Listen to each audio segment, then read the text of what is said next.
Hi, my name is Gray from the Oregon City Public Library, and today I will be reading The Wonderful Wizard of Oz by L. Frank Baum, Chapter 16, The Magic Art of the Great Humbug. Next morning, the Scarecrow said to his friends, "Congratulate me. I am going to Oz to get my brains at last.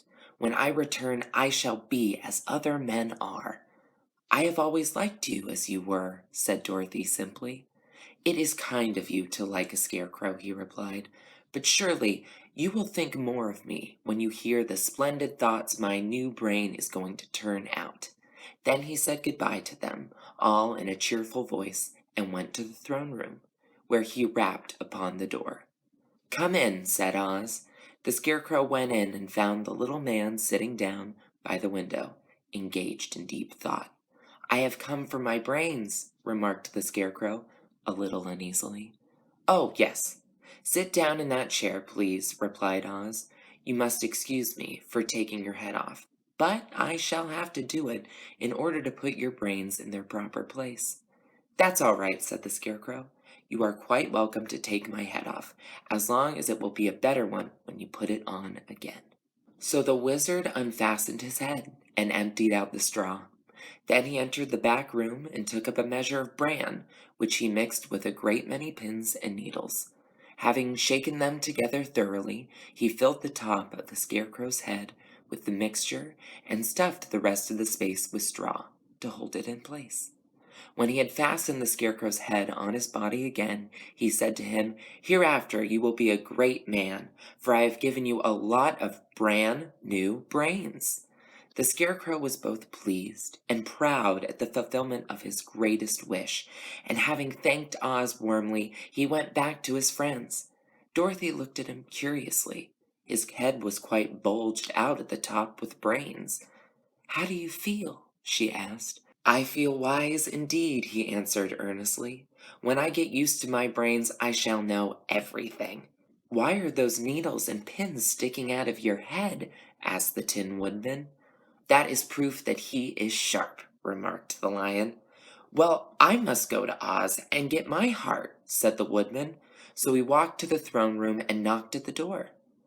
"Come in," called Oz, and the Woodman entered and said, "I have come for my heart."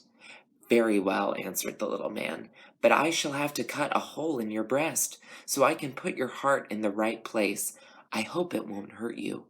"Oh, no," answered the Woodman, "I shall not feel it at all." So Oz brought a pair of tinsmith's shears and cut a small square hole in the left side of the Tin Woodman's breast. Then, going to a chest of drawers, he took out a pretty heart made entirely of silk and stuffed with sawdust. "Isn't it a beauty?" he asked. "It is indeed," replied the Woodman, who was greatly pleased. "But is it a kind heart?" "Oh, very," answered Oz. He put the heart in the Woodman's breast and then replaced the square of tin, soldering it neatly together where it had been cut. "There," said he, "now you have a heart that any man might be proud of. I'm sorry I had to put a patch on your breast, but it really couldn't be helped." "Never mind the patch," exclaimed the happy Woodman. "I am very grateful to you, and never shall forget your kindness." "Don't speak of it," replied Oz. Then the Tin Woodman went back to his friend, who wished him every joy on account of his good fortune. The Lion now walked to the throne room and knocked at the door. "Come in," said Oz. "I have come for my courage," announced the Lion, entering the room. "Very well," answered the little man. "I will get it for you." He went to a cupboard and reached up high on a shelf and took down a square green bottle, the contents of which he poured into a green gold dish, beautifully carved.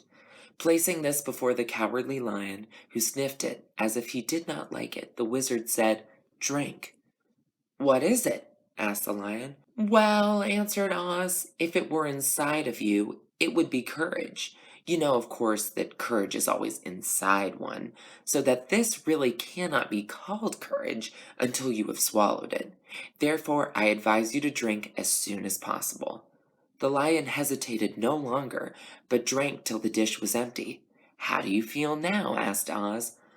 "Full of courage," replied the lion, who went joyfully back to his friends to tell them of his good fortune. Oz, left to himself, smiled to think of his success in giving the Scarecrow and the Tin Woodman and the Lion exactly what they thought they wanted. "How can I help being a humbug," he said, "when all these people make me do things that everybody knows can't be done?"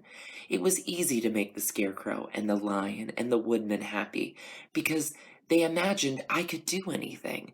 But it will take more than imagination to carry Dorothy back to Kansas, and I'm sure I don't know how it can be done. That's the end of chapter 16. Thank you so much for joining me today, and we'll see you tomorrow with Sabrina for chapter 17.